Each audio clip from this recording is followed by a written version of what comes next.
Au quotidien cette semaine sur LMTV Sarthe avec le Printemps des Rillettes du 19 au 27 mars.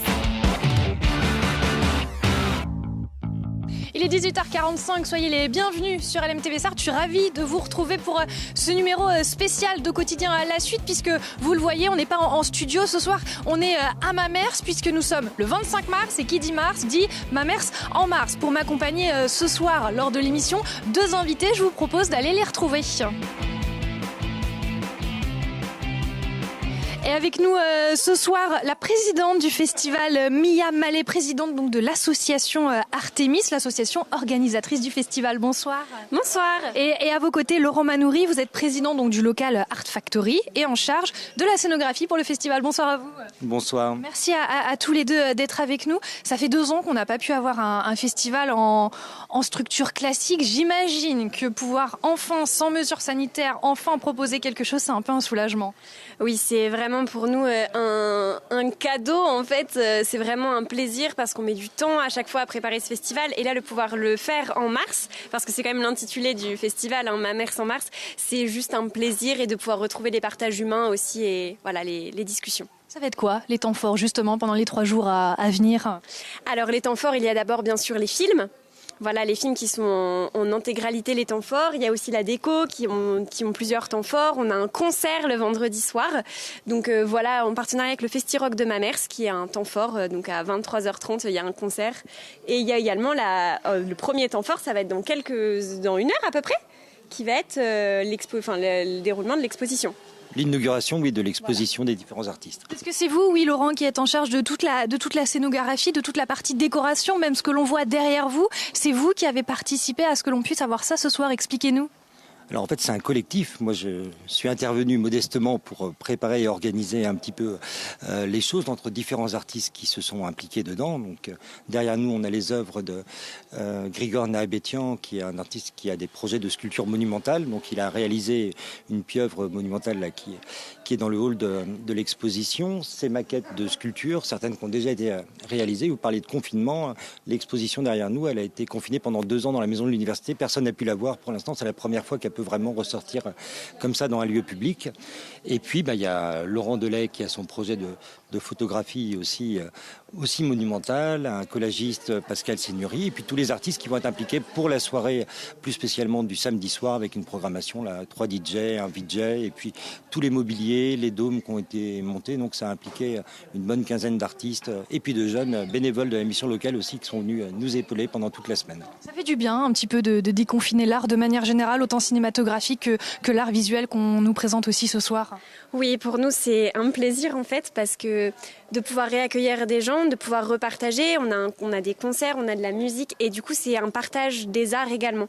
Et donc ça fait du bien pour tout le monde et pour tous les arts parce que l'art c'est aussi du partage et c'est du partage entre les arts. Et du coup de pouvoir croiser les arts dans une même structure on va dire et que les gens puissent s'enfermer dans une bulle cinématographique, musicale et artistique pendant un week-end, pour nous c'est un enrichissement culturel qui est énorme. Parce qu'il y a tout ce qui est autour aussi du cinéma, vous en avez parlé, il y a le concert donc, qui a lieu ce soir. Il y a aussi un escape game, j'ai noté, qui va se tenir pendant le week-end. Dites-nous un petit peu plus. Oui, alors à partir de 8 ans, il y a un escape game en réalité augmentée, donc qui va avoir lieu juste là dans la salle. Et donc ce sera le samedi et le dimanche.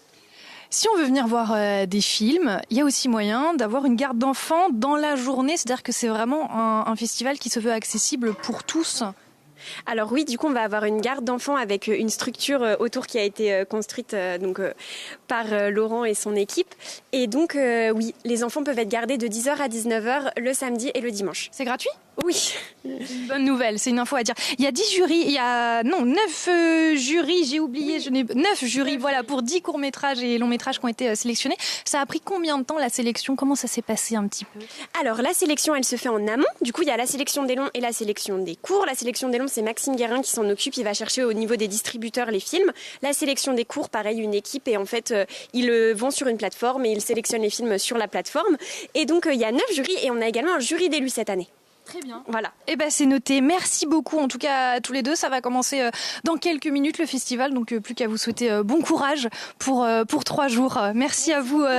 Avant de vous quitter, je vous dis un petit mot pour le programme à suivre sur LMTV Sarthe. On vous propose dans les coulisses de Mactel à Coulennes des pépites 4.0. C'est une entreprise qui conçoit dans ses bureaux d'études et assemble dans son atelier des machines destinées aux lignes de production cosmétique, médicale ou encore automobile. C'est une première mondiale qui vient d'être conçue. D'ailleurs, une machine d'assemblage à gravitation magnétique. C'est compliqué, mais vous allez tout comprendre, vous verrez. Mais au-delà de la technologie, c'est bien l'humain qui est au cœur des projets de développement. C'est encore des coulisses à découvrir. Absolument, ça va se passer ce samedi à 19h. Le programme de ce vendredi soir à 20h au Bonheur de Nacre, l'émission musicale 100% live présentée par Pascal Savard. Au programme, ce mois-ci, un medley Édith Piaf avec Manu Mauguin, mais aussi une séquence variété musette inédite avec Claude Caron, ou encore une balade jazzy avec le quintet Éric Allard. Extrait.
Voilà, c'est donc ce vendredi soir à 20h. Ne bougez pas, tout de suite une petite page de pub et puis juste après c'est vendredi. Le vendredi, c'est les Sartois du Web. Alors vous allez retrouver dans quelques minutes Aurélien Caillos. D'ici là, moi je vous retrouve lundi. Je vous souhaite un très bon week-end et je vous dis à bientôt.